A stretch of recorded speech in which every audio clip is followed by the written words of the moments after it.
Hello, you wholesome human beings. Lovely darlings. Or whatever the heck you want to call yourselves. It is I. Some of you might be asking, why are you speaking English? The answer, it's just because. Also, I'm too lazy to speak, so here's that robot speaking for me. Yay. So as you can see, this video is about why I love and hate Bohemian Rhapsody. Yes, you've heard that right. I dislike the movie cause of several reasons which I'm going to explain. I'm also going to be referring to Rocket Man a lot, so be prepared. So let's jump into it. But first I'm going to explain why I dislike the movie. Okay, at first, the cast. I know many people want me to hang myself, but I also want to talk about the things they did with the cast. Rami, I can't really complain about him other than the fact that he didn't wear brown contact lenses cause he has blue eyes and Freddie had brown ones.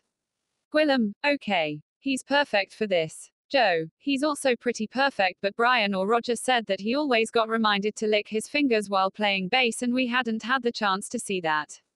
Ben, okay, the rant begins. When I first watched the trailer I didn't even know that he was meant to play Roger. He doesn't really look like Roger.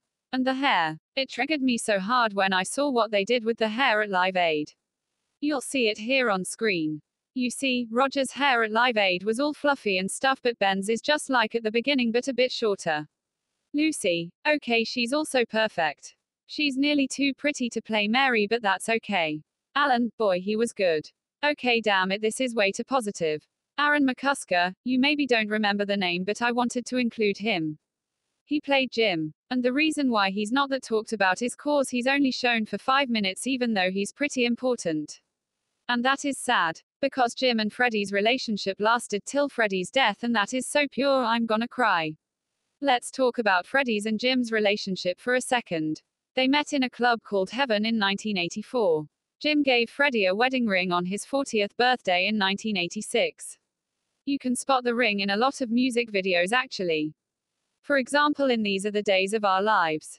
When Freddie told Jim he had AIDS, he told him he could leave whenever he wants if he doesn't want to see him die.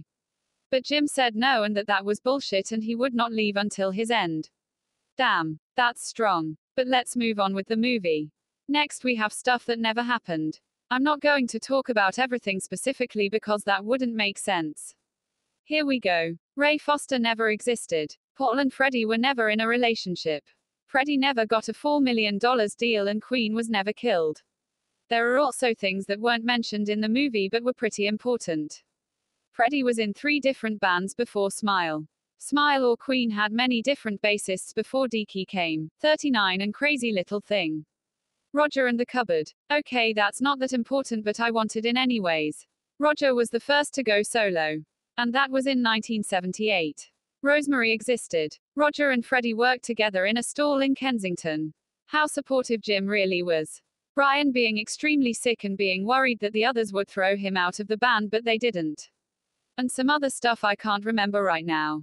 Besides, the timeline is fucked. We Will Rock You was released in 1977, not 1980.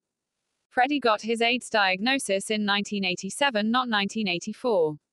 Freddie didn't smoke until 1980. I can't tell when Freddie came out in the movie, but it looks like it could be in 1977, which is wrong. As far as I know, he came out in 1975.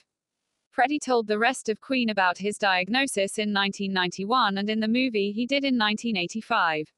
All this is the reason why a sequel wouldn't work out and why I think Rocket Man is better. Okay, Rocket Man is more like a musical, but it's only fitting cause it's Elton John. Rocket Man was also focused on his childhood and how talented he was. For example, he could hear a song on the radio and play the exact same thing on the piano.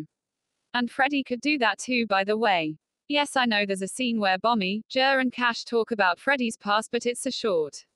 They don't talk about the Hectics, Freddie's first band, nor the fact that Freddie even back then called everyone darling or dear.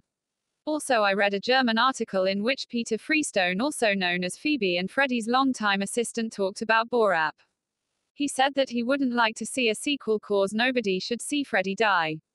And he was one of the persons who saw Freddie die, so he's right. But he liked the movie cause every scene had a bit of truth in it. And that's my problem. It's always a bit. Just a bit. Also, Phoebe wasn't mentioned in the movie either. The fuck? By the way, there are clips of Elton and Taron talking about how Taron got to know Elton and how they support each other and all that stuff. And it always makes me cry cause what if Freddie was alive and all that shit. I don't want to dive in right now. But let's talk about some positive aspects. Rami really had the Freddie spirit. I mean, come on. He hadn't had a movement coach for no reason. It's really impressive if I do say so myself. Also the special effects. All the shots of the crowds were impressive as heck. I forgot to mention that they overused the Live Aid AO. It was used like 4 or 5 times. But I wanted to talk about the good stuff. The band had to learn how to play different instruments and they did a good job. The movie had pretty good jokes too, but they were kinda ruined by the internet by overusing them. Example, the coffee machine. Roger loving cars. I could go on if I'd want, but I don't. The Smile reunion was also pretty epic, and the 20th Century Fox fanfare played by Brian and Roger too. I wanna go on comparing Rocket Man to Bohemian Rhapsody now. Let's talk about the ratings. I can only tell you about the ratings we have in Germany. We've got the FSK and it says at which age you can see the movie or not. We got 0 for all ages, 6 for not that kid-friendly stuff but you can still watch it if you're a 9-year-old, 12 for more mature stuff and more action and stuff, and 18 for either sex, a lot of blood or horror. It's mostly used for games and movies. Okay, back to the topic. Bohemian Rhapsody is rated 6. And I think it's cause they wanted to reach more people for money. But they only talk about having sex, so hey, kid-friendly I guess.